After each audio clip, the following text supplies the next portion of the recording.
Today, I'm going to move further into the Book of Enoch, and what I'm going to be discussing are the stages of judgment. And this is what I got out of the reading, and I would like to share it with you. So, welcome to my channel. Welcome to Truth Tellers Mike, and let the class begin.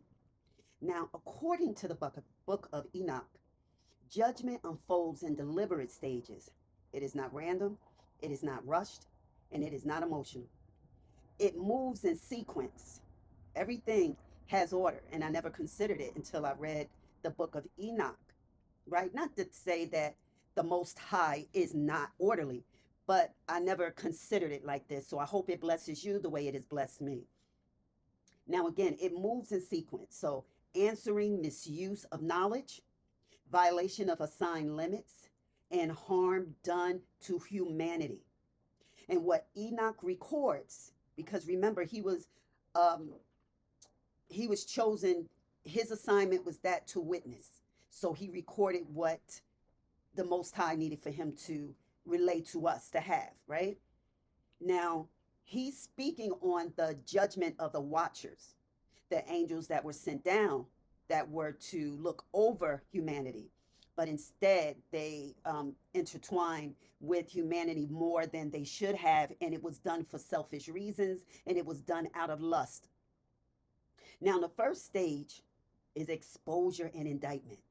Now, judgment will begin with revelation because nothing is acted on until it is uncovered. And the watchers are named by name, their actions recounted. I'll be doing this on another one. That is really good.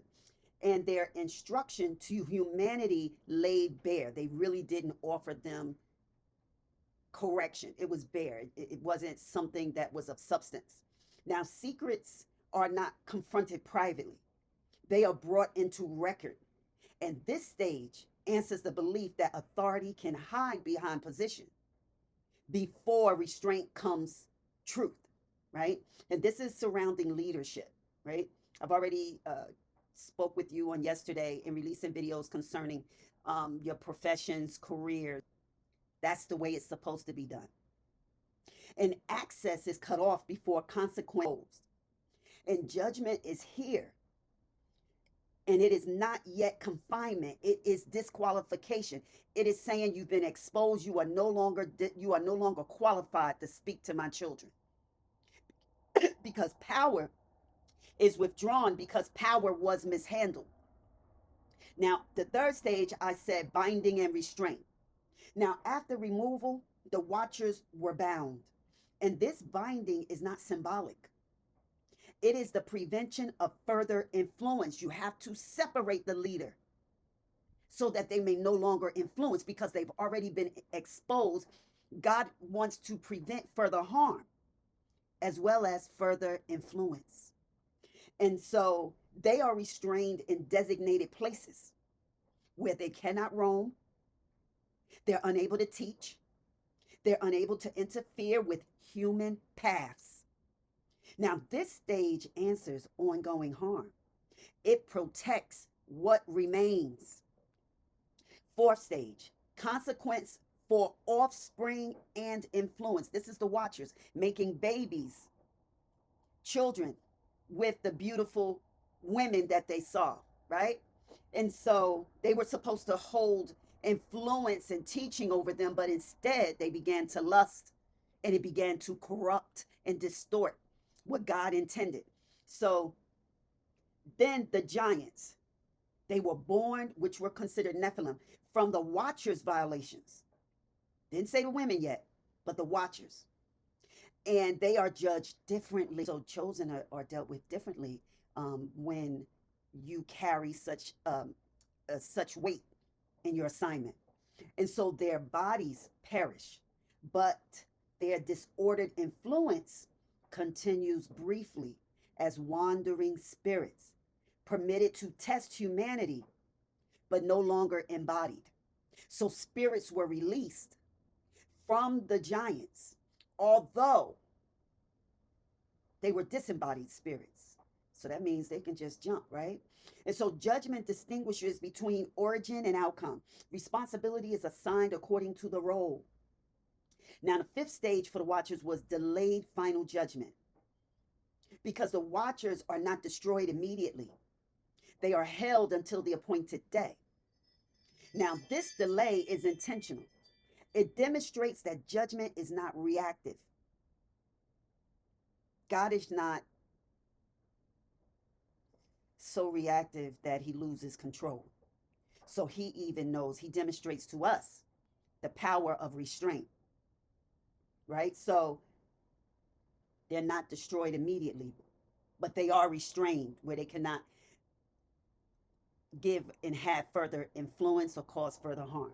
Now, time itself becomes part of the sentence. And waiting is not mercy. God is not showing them mercy. The waiting part is saying, you are certain to feel what I'm going to give you, but I'm just holding you right there for now, right? And you're going to stay there. And the time that you serve until the final judgment is not mercy. You're not getting a break because you're still under my authority and my rule, and you're going to stay put right here. And so the final stage, at the end appointed, the watchers are brought forth for final judgment. Now, there is no appeal, no negotiation, no reinterpretation of their entire, not negotiating that. So their knowledge is weighted against their conduct. Their authority is measured against their restraint. And sentence is permanent. This teaches something precise to us, that judgment escalates in stages because responsibility does. Exposure answers secrecy. Removal answers the misuse. The binding answers ongoing threat to prevent that, right? And the delay answers arrogance. And final judgment answers their rebellion.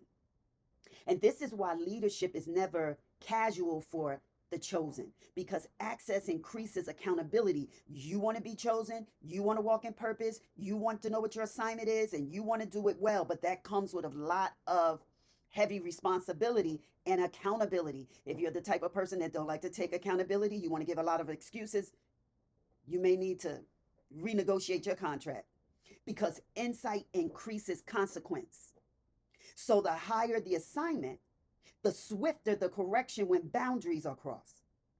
And so those who lead today and misuse influence follow the same pattern. At least they're supposed to, but we may not do it. But that's the biblical way to do it, right? And so they expose themselves through excess, loss. They lose position through overreach.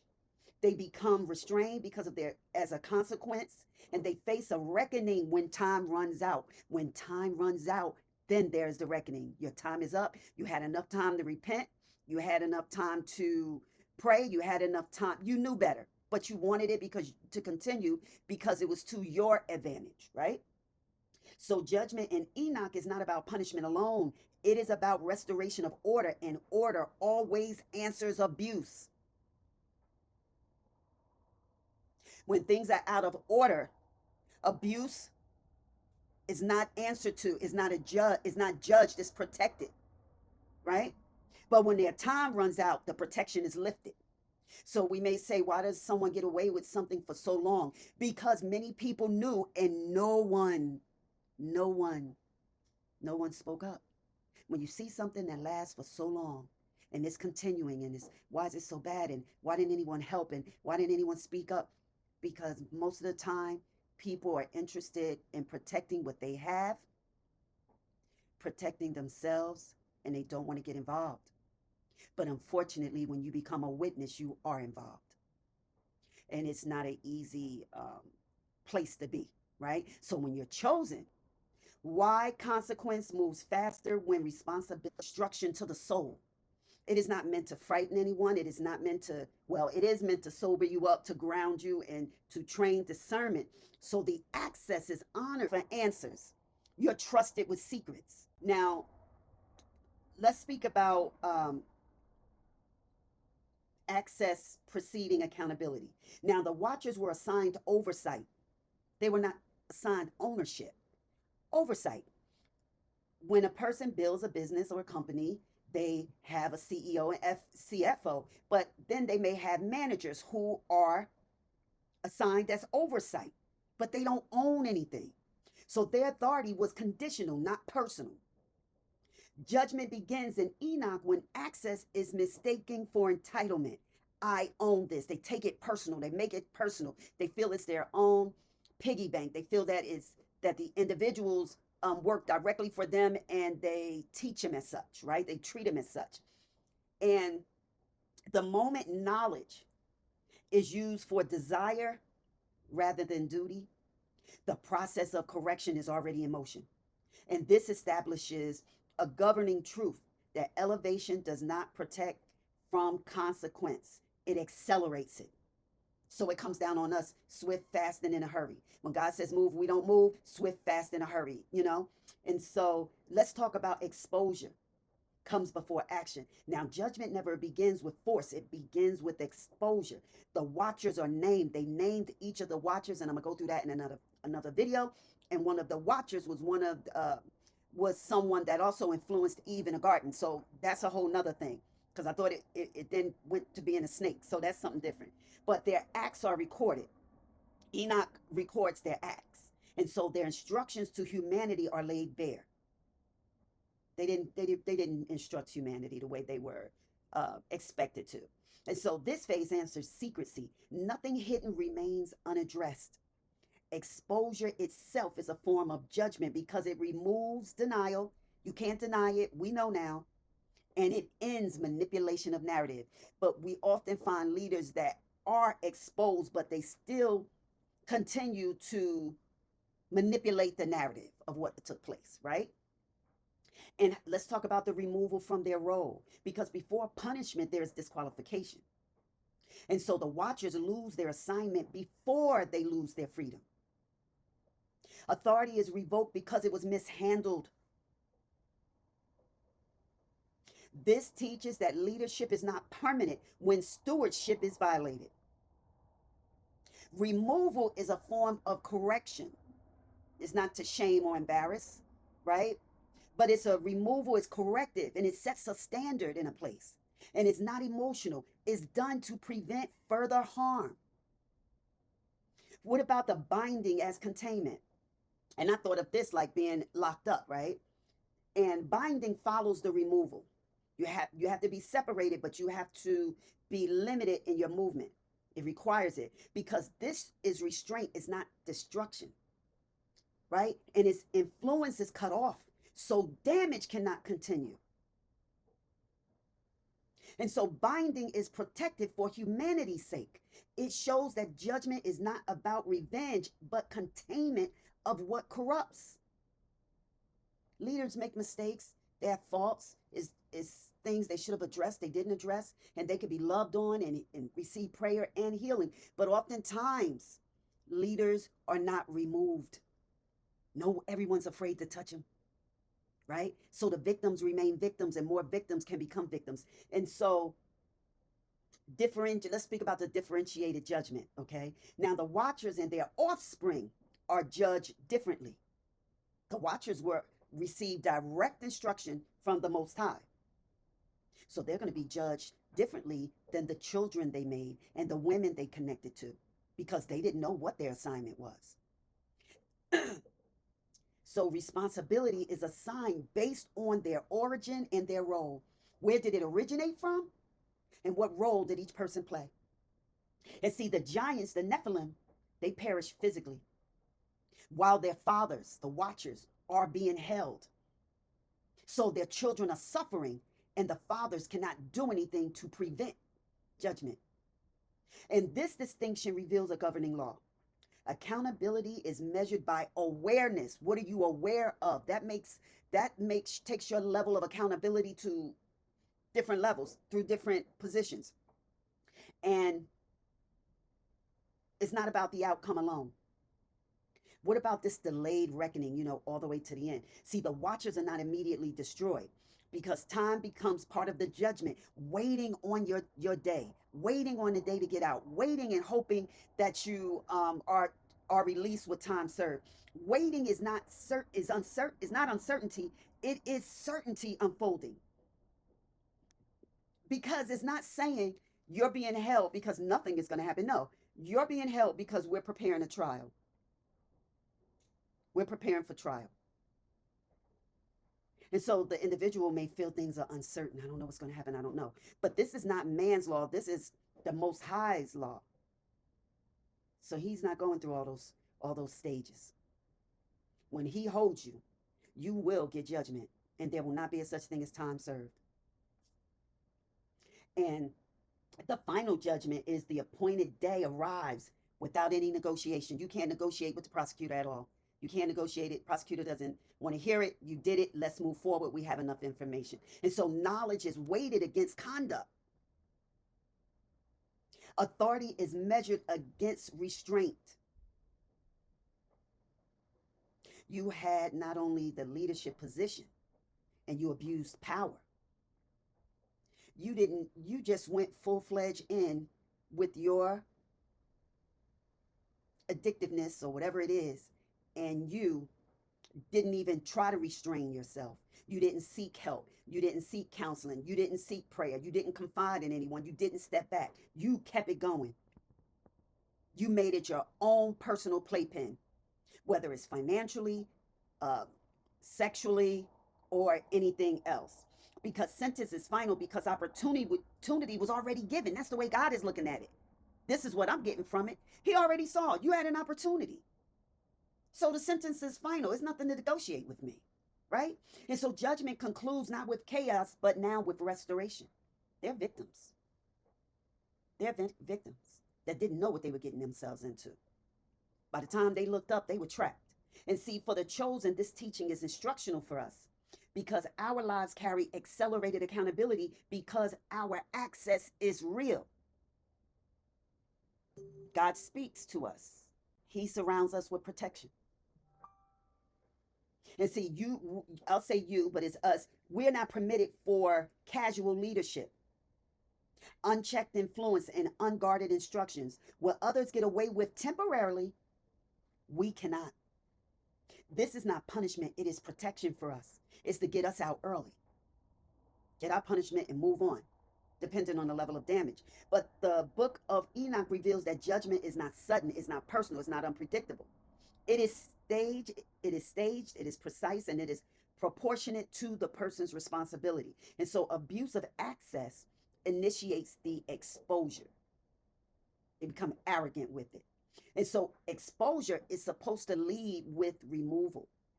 But we know that really doesn't take place today. But removal leads to restraint. It protects influence and any further damage. And restraint leads to the reckoning. And so this is why our discernment must be mature. Leadership is not about visibility. It is about restraint. The higher the calling, the quieter the conduct must become.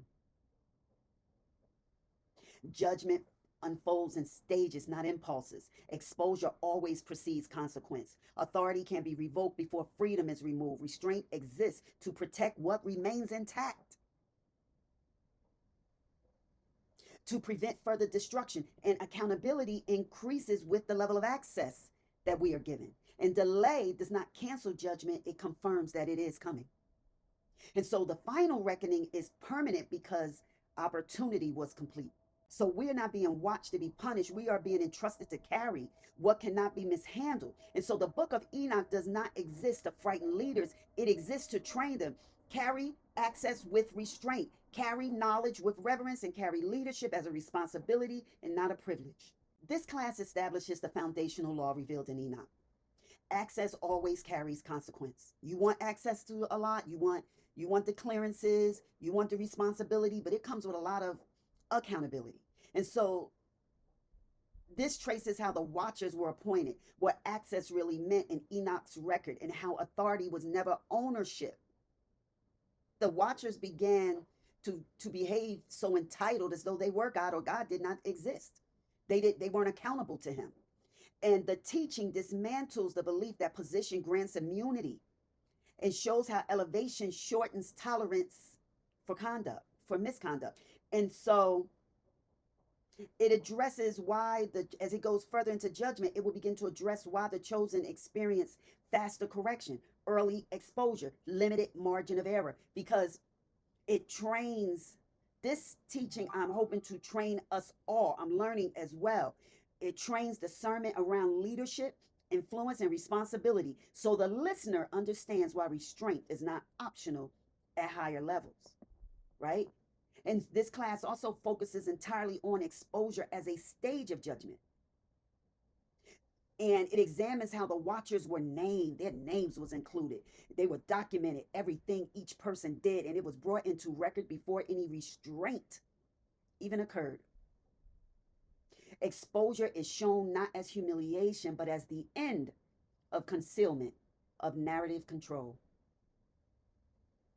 And as we move further on, it applies to law of modern leadership, relationships, and institutions. It teaches how exposure arrives when misuse persists, and why silence eventually collapses, and how the chosen must learn to respond without panic when truth surfaces.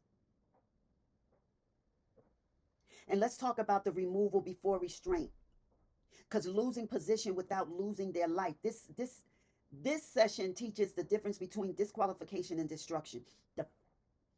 In the beginning, I spoke how the watchers were removed from the assignment before they were bound. And this establishes that judgment often begins with the loss of a role, not loss of existence. So authority is shown as conditional, it's just not permanent. You messed up, we remove you. And then as it moves further in, it speaks on how the listener, as the watchers listen, they're recognizing the removal, right, in their life, in their existence. And for us, careers, and relating it to us, I'm speaking on careers, platforms, access, and influence can be withdrawn, but only as correction. It doesn't mean it's the end. It's like you just have to regroup and start again, right? You have to just regroup, get yourself together, you know, figure out what went wrong, correct yourself. If you correct yourself first, you don't have to worry about God stepping in. And so I'm wanting this class to train the chosen to interpret removal accurately without shame or confusion, and to respond with humility rather than resistance. And see, the binding is used as restraint rather than punishment, because initially it explored the locations, the conditions, and the purpose of binding in Enoch. And I'll have to make another video. This is going longer than I expected.